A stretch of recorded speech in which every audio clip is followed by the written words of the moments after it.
Today we're going to look at PR as a one of your tools in your Marcom mix. So the learning objectives for the end of this lecture would be to be able to define PR, understand the reasons why organizations use PR, build media relations, understand crucial aspects of crisis management, and then how to evaluate the effectiveness of your PR campaign. So as always, we want to know if what we have done has been successful or not. So first, we start, as with everything, with definitions. PR is about definition. I'll just make that a little bit bigger. The result of what you do, what you say, and what others, importantly, say about you. So another definition says PR practice is the discipline which looks after reputation with the aim of earning understanding and support, influencing opinion and behavior. It is the planned and sustained effort to establish and maintain goodwill and its mutual understanding between an organization and its publics. Further definitions, then, when we talk about those publics, we'll see another note on it in a few slides. So a public is any group. So that's why we can also pluralize the word, even though you might argue the word itself is a plural. So it's any group that has an actual or potential interest in or an impact on the company's ability to achieve its objectives. So PR involves a variety of programs designed to promote or protect a company's image or its individual products. And that can be used as another definition. So a note on publicity, the generation of news in a broadcast. So this is anything to do with like basically podcast or video that is available publicly. So YouTube, television even, and that sort of thing. Print, digital media, and so on. So traditional or digital media. As such, publicity is just one tool in the PR toolbox, and we'll see that toolbox later on. So can you think of any current PR examples? So in the news or on your feeds of various media, have you an example where there's good reputational impact or bad reputational impact? So this is an exercise kind of not just for this class, but over the next week or so, maybe when you're looking at your news feeds or you see things popping up, see what, use your judgment. Is this, what's going on here? What is the purpose of this? Is this trying to repair a reputation? Is it trying to restore something, change something? Is it crisis management, for example? Is it just general PR, trying to get good publicity for the company and the brand and so on? Or is it something that is ineffective and causing something, some bad reputational impact on a company or brand? So be judgmental. Look at look with a critical eye at what's in your feed and so on. So here are some examples of publics. So when we use the word in the plural form, each one of these is a public. So local community. So obviously lots of people in the local community, and that's local to where we are based as a company. Maybe it can be local to where the manufacturing plant is, if that's in a different location. So we could have lots of different local communities if we have lots of different divisions to our company or pipeline in the supply chain, for example. Media, all the different aspects of media, competitors, they are public. financial institutions who we deal with. So if we have a mortgage on our building with them, if we have various other loans, we have overdraft facilities, current accounts, credit card machines with another company, all sorts of things, company credit cards, all those financial institutions are part of our publics. Present and prospective customers. So we have customers that are coming back to us time and again, or have tried us once and we're hoping they'll come back again. But we're also doing our marketing campaigns, trying to win new customers in. So they are prospective customers, hopefully customers of the future. Current and lapsed customers can be, put in a different way. General public, investors or shareholders, suppliers, distributors, legislators, which includes the government, pressure groups, so lobby groups and so on, if that has an impact on us. And obviously the type of company you work for, it depends on which of these would be relevant and which may have less relevance. So if we were taking the GAA as an overall organization, I've grayed out all of those. How would you fill in those? So have a think about that. What would be included there? So if we go back and think of, so who are the customers? Obviously we know what the general public are. Who are the investors and the shareholders? Who owns the GAA? So start thinking about those things. These all have an impact in how you judge the information you then receive or give to these publics.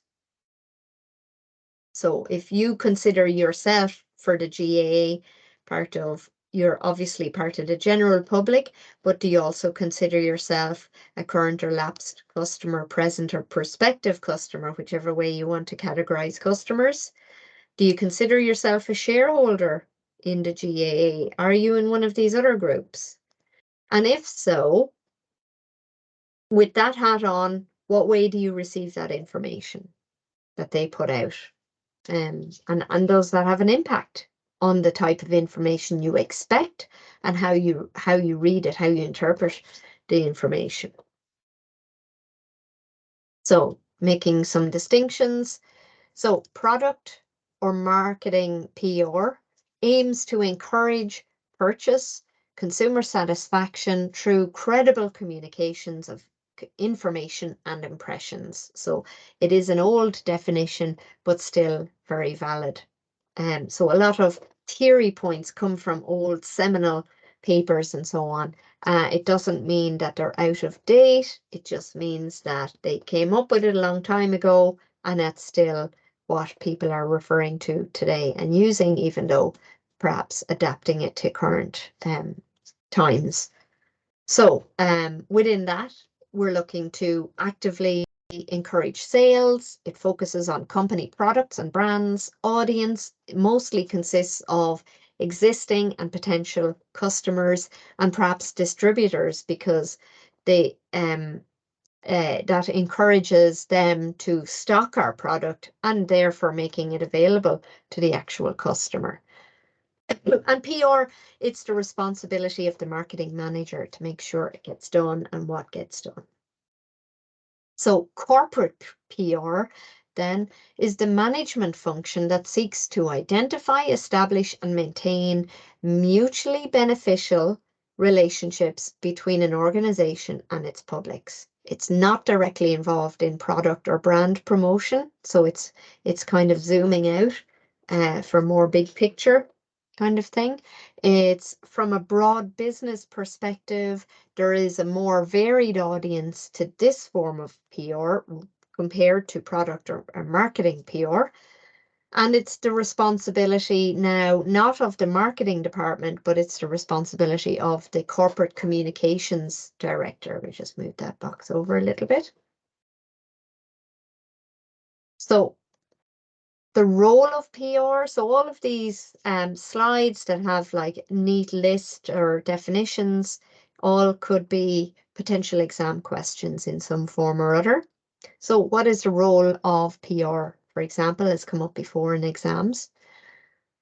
The role is central to building an organization's positive image, helping draw attention to new products and make advertising campaigns more effective. So it's part of the integrated element of Marcoms, integrated the IMC. So if you refer back to the Guinness example, there were all different elements in the Marcom toolbox at play in that, and they were all working together to achieve an overall goal.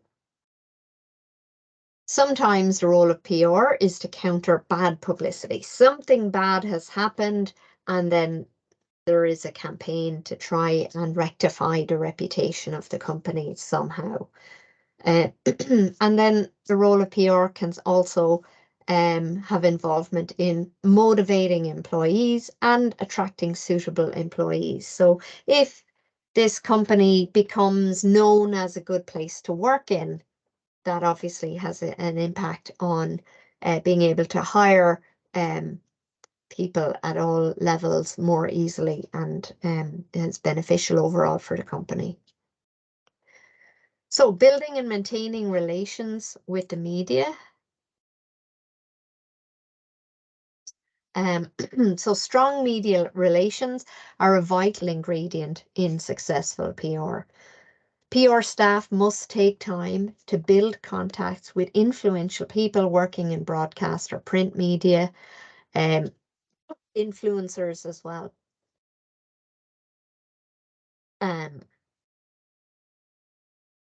Put that in brackets. So, for example, tech companies need to know who are the tech podcasters, and so on, and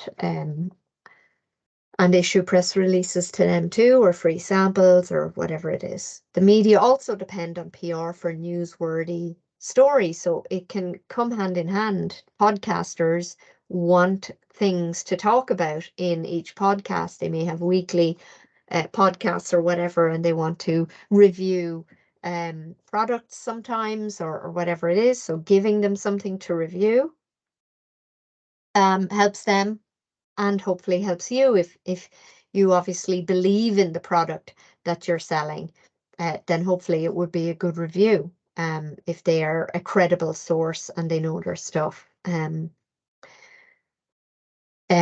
Mutually beneficial relationship must be nurtured. It doesn't just happen. People aren't going to just do stuff for you and hope that you will owe them a favor or get them back somehow.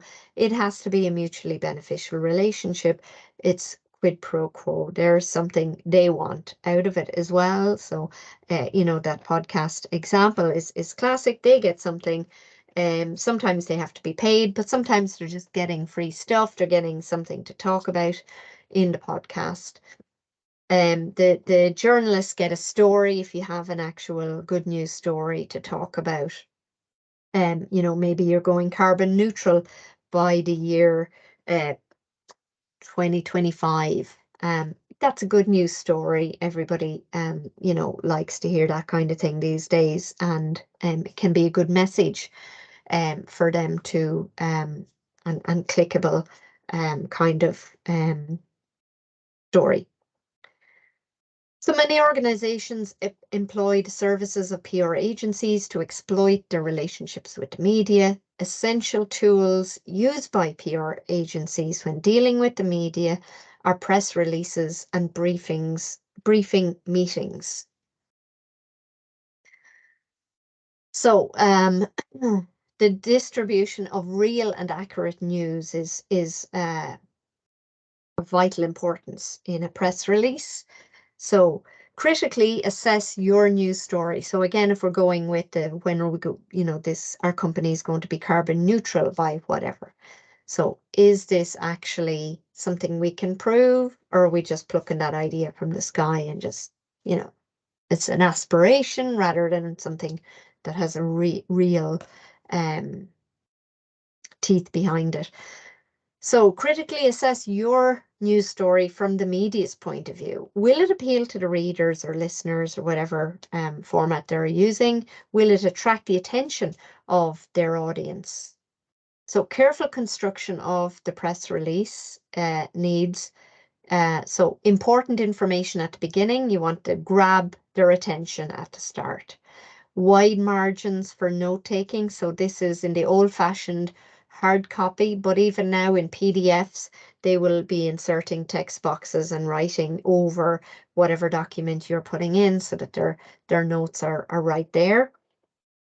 Remember, a lot of people who are the influential people in this industry have been in this industry and worked their way up to this point, and so they old habits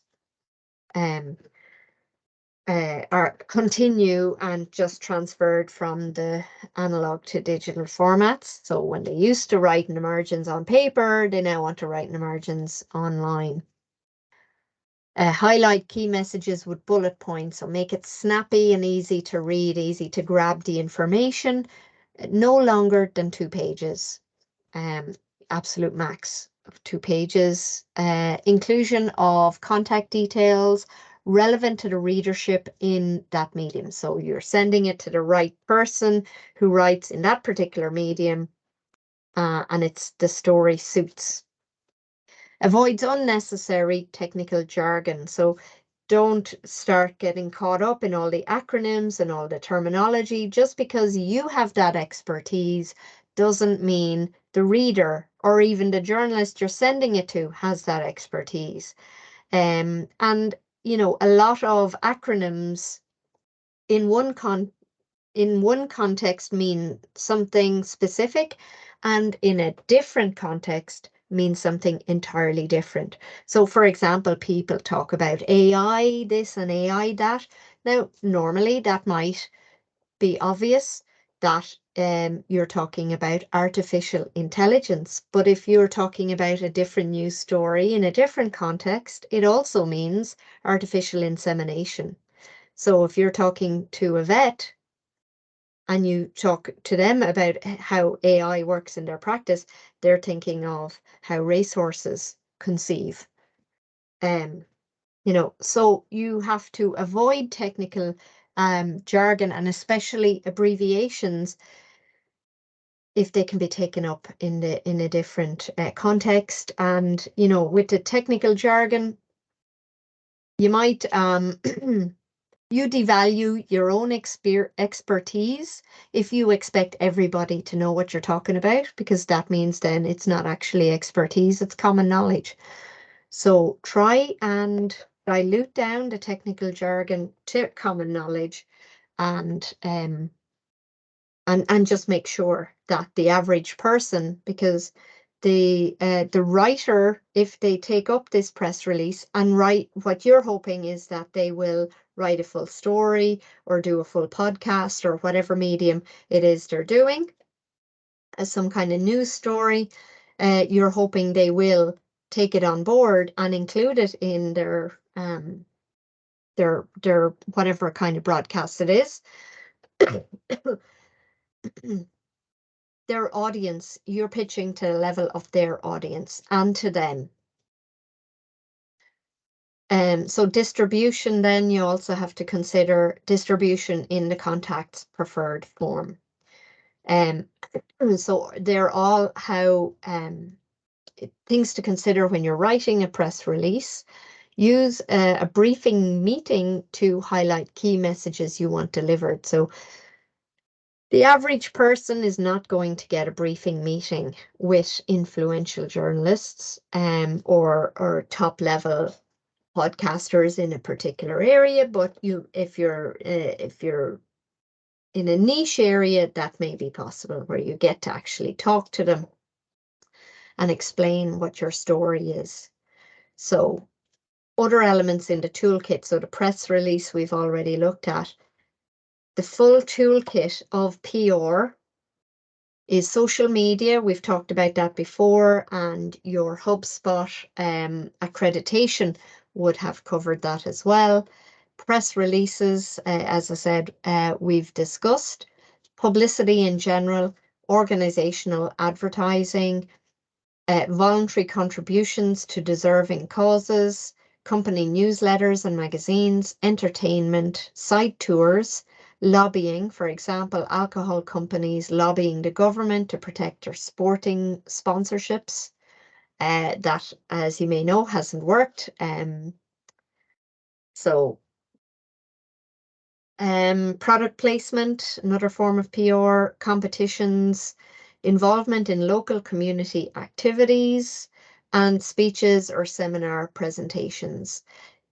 Generally, things that we do ourselves or things, publicity that we get for free where we can't control what they say or what they do, that's generally considered PR, but there are exceptions to everything. And so that's quite a varied list there, covering all possibilities. So publicity was one of the lists then. Next one down. So we've already looked at press releases. So when we talk about publicity, we mean the non-personal communication about an organization or its products that's transmitted through a mass medium in the form of news, but is not paid for by the organization. So it is a subtle, low-pressure promotion technique. And so this is where in that toolkit, we have social media overlapping with publicity. So a lot of these things overlap with each other, and there are gray areas like a Venn diagram where they overlap. So obviously, looking at publicity, it's all information transmitted through a mass medium. So social media is a mass medium. If we take particular target groups, we can identify that the majority of them have exposure to some kind of social media network. It's about choosing the right network for the right group of people, but you can get a large exposure rate by choosing the right social media. And if it's on our own account and posts that we are not paying to boost the exposures, so only people who naturally would have seen it, who are connected to our page, their followers in some regard, depending on what way that is expressed for the particular social media network, we're not paying for it. When we start paying for it, it spills over the line into advertising, because advertising is a message we pay for. But if it's just our normal post that we're not paying for, we can argue that it is within publicity, within PR. So functions of publicity. So organizations choose to use publicity for a variety of different reasons.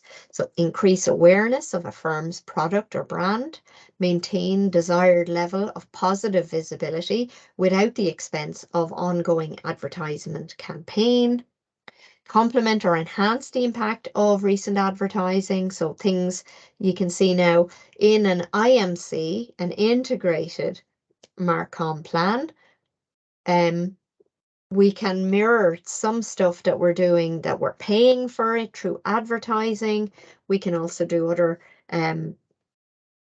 following the same theme, have other elements of that as PR that we're not paying for.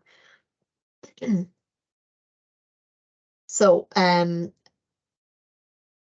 acquire mass media space for banned products or brands. So that's another reason to use publicity.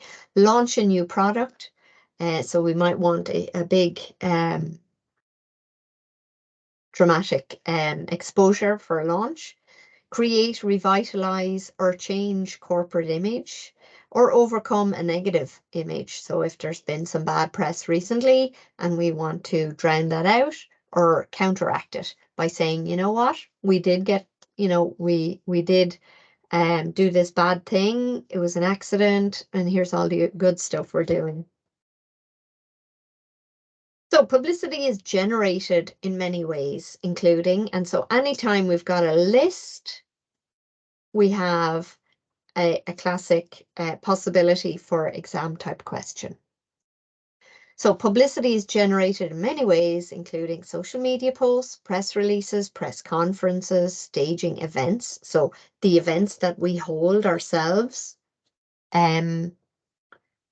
Obviously, we're bringing people there. We can have all our own branding at that event. We can offer to do speeches at other people's events, and we can attend conferences, again, where we are mentioning our branding or our company or whatever. And then finally, sponsorship. So sponsorship is its own tool in the Marcom mix, but it also overlaps with PR as well, and it can overlap. Sorry, in the form of publicity, talking about publicity. So generating publicity, we're going to look at that list. We're not going to discuss social media because that has been done already at length in your HubSpot accreditation.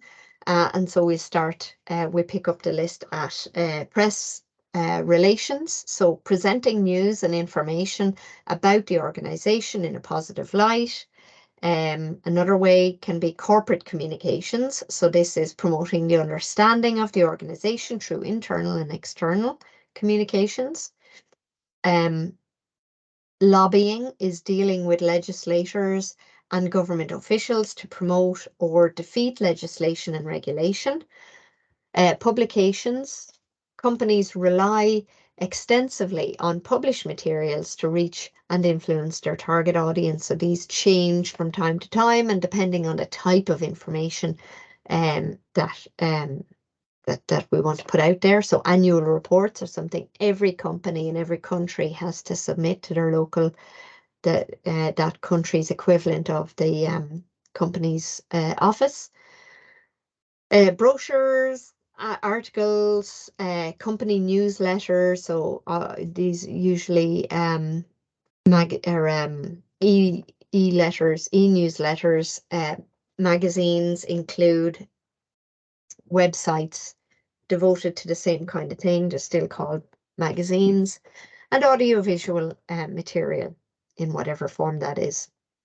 So events then, companies can draw attention to new products or company activities by arranging special events. So for example, news conferences, seminars, outings, exhibits, contests and competitions, anniversaries, and sport and cultural sponsorships. Speeches. Increasingly, company executives must field questions from the media or give talks at trade associations, sales meetings, and so on. And these appearances can build a company's image. So speeches would also include people from that company visiting colleges. So you might have had yourselves attended guest lectures and so on given by somebody from X company or whatever. And that's part of their PR. That's why they agree to do it. It's something positive to be associated with, and they, it's from their point of view, perhaps doing good PR with a view to hiring talent when that cohort of students come to graduate and so on. Now, proactive marketing PR is dictated by companies' marketing objectives, offensively oriented. So instead of defense, it's offense. So it's getting out there, getting ahead of things instead of reacting to something.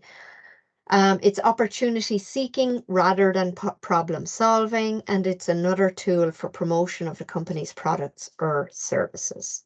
On the other hand, reactive marketing PR is undertaken as a result of external pressures or events. It deals with changes that have negative consequences, or it attempts to repair a company's reputation, prevent market erosion, and regain lost sales. So obviously, proactive PR is much easier and much cheaper for a company to engage in and do well than reactive, where it's part of crisis management, for example, and that kind of thing.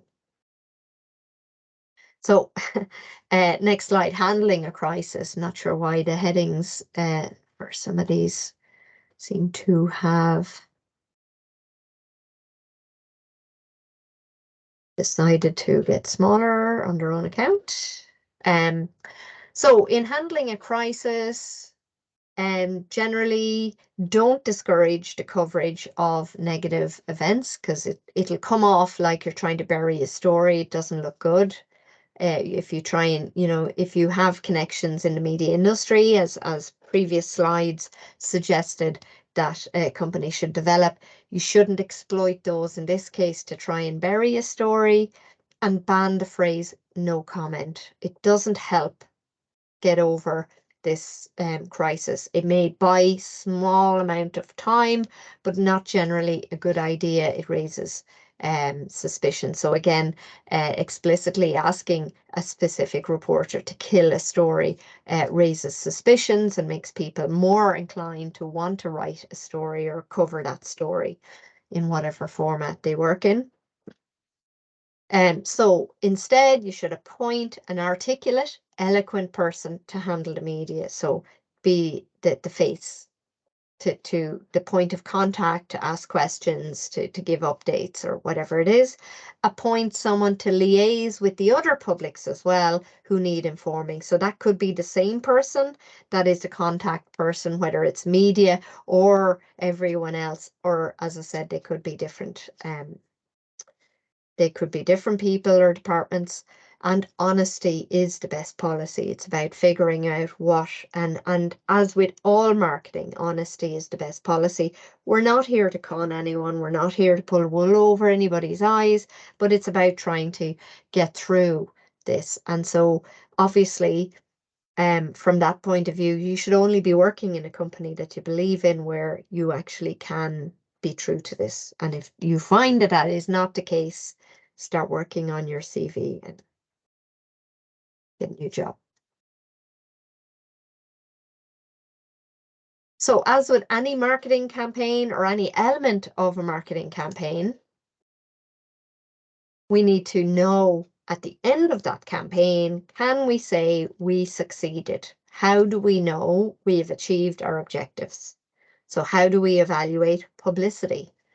So social media chatter is one element that we can quantify. Everything online is traceable and trackable, and anything we do online and other people do in relation to our name, we should be able to track that. So we can, even if, especially if you're a very small company, you maybe maybe you are on your own, the marketing department, and you think, oh, well, I don't have time to be doing all these things. This is where you get on these, you use these online tools to do the work for you. So you probably will set up Hootsuite or one of those social media tools, and they organize. You can, plan if you aim to have various social media posts scheduled at different times or going out in the sequence, you can just load them all into tools like Hootsuite. They will compile them. They will track what's happening with those posts. They will be able to monitor all the chatter that's going on. So anytime your company has been mentioned in various social media, they will put together a report on that, and be able to quantify, roughly speaking, are they positive or negative comments, and categorize them into maybe A, B, and C type comments, and that sort of thing. So it definitely, social media chatter is something that any company should be doing, and there are many companies, many software tools out there that will literally do it for you. You just subscribe and to a monthly subscription, but you get so much with that it makes managing all your social media accounts so much easier and more effective. So you're getting more bang for your buck by running everything through this,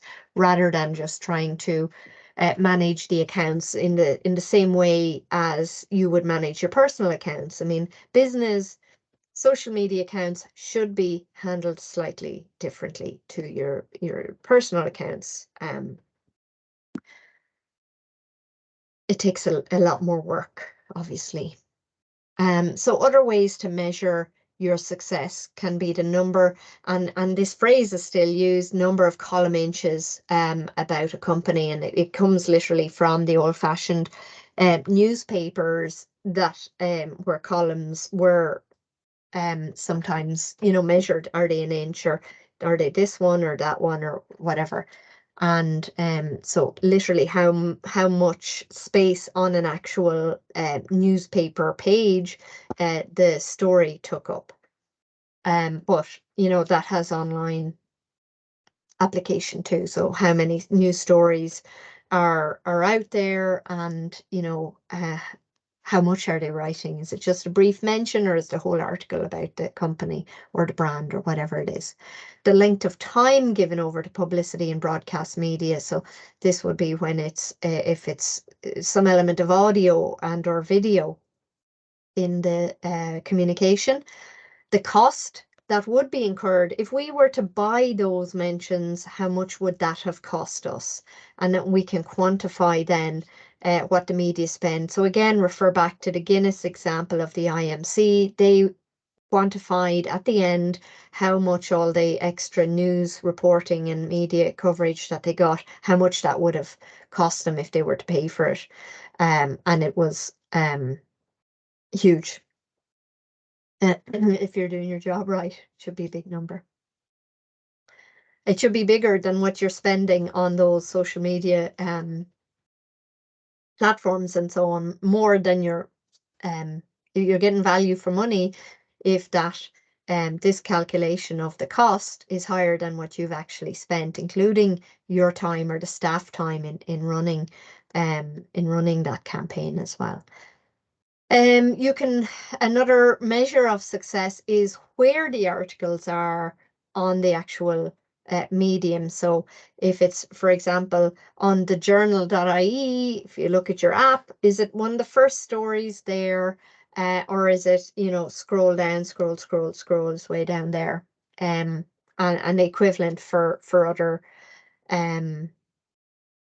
types of media, where is it buried, that people will only find it if they're kind of searching through things, or is it a headline story kind of thing, front page news, as the phrase is.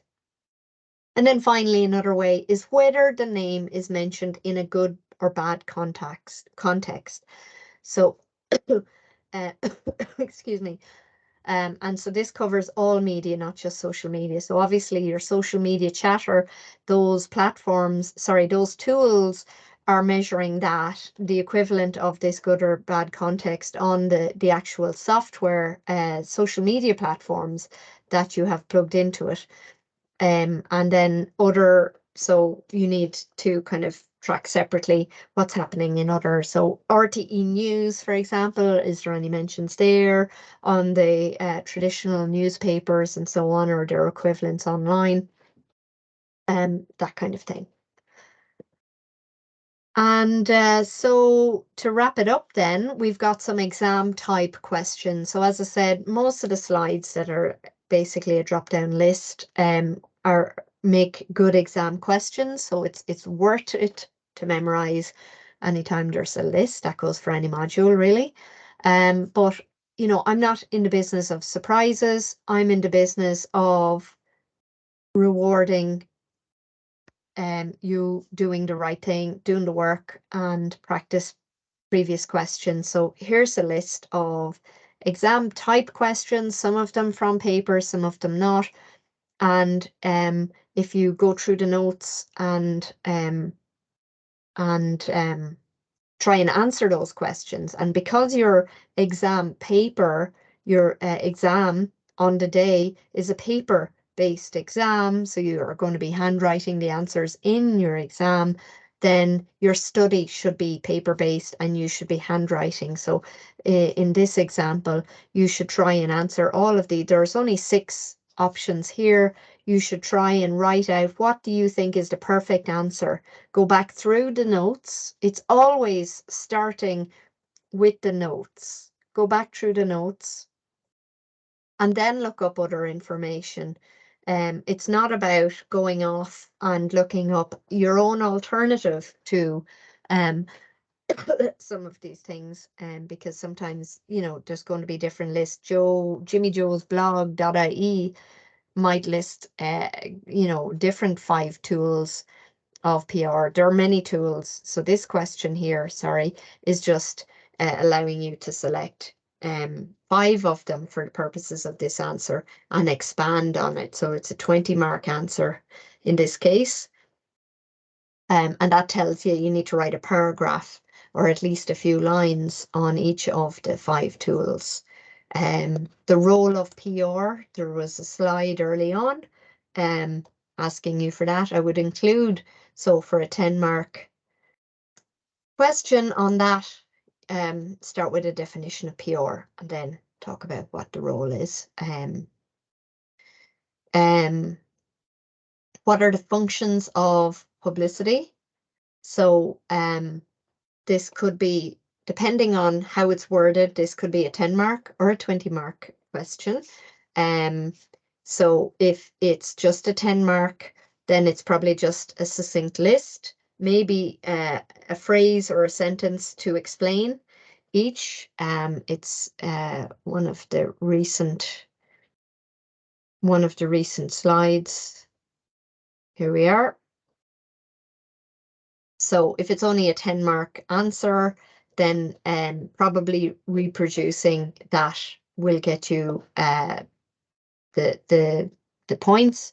If it's a 20-mark answer, it's looking for a little bit of an explanation on each point, on, you know, give an example or expand in some way on each point. So again, always look at, so as I said, that one could be a 10 or a 20. Describe how publicity can be generated, same for that one. So again, that's a couple of slides there, you can see there. So this slide is expanded here. So again, as I said, it could be a 10 or 20 mark question if it was asked. I'd probably focus in on 5 of them to make it neat, dividing into whatever the marks are. Describe 6 points to handle a crisis. That was the last slide. No, second last slide. 6 points listed in slide. So again, a 10-mark question just gives a list. Always look at how many marks are going for it, and that gives you an indication of whether or not you need to waffle a bit and expand your answer. Generally, the 20-mark or 30-mark questions, if there are any, need you to expand and kind of give paragraphs instead of bullet points, and so on. And then the final sample question is list 5 of the 10 ways to evaluate PR results. And so it's kind of giving you a clue. So if it's a 10-mark answer, you're getting 2 per each one. So are there 7? Yeah, there's 7 points there. So you pick 5 of them to expand on. And just write a couple of lines for 10 marks. You know, add a bit more, expand on them, give an example if it's a 20-mark question. And so that's the end of PR. It's a nice short one. It has relevance for your CA. So you should you know, probably rewatch it, read perhaps if that works better for you, to see what is the relevance for your CA. And you should be always, when you're viewing any of these videos, have a goal in mind for what you're watching this for. You want to, in your mind, be thinking, how does this apply to either the exam or the CA, to get what you need from it. Okay, I'll see you in the tutorials. Thank you.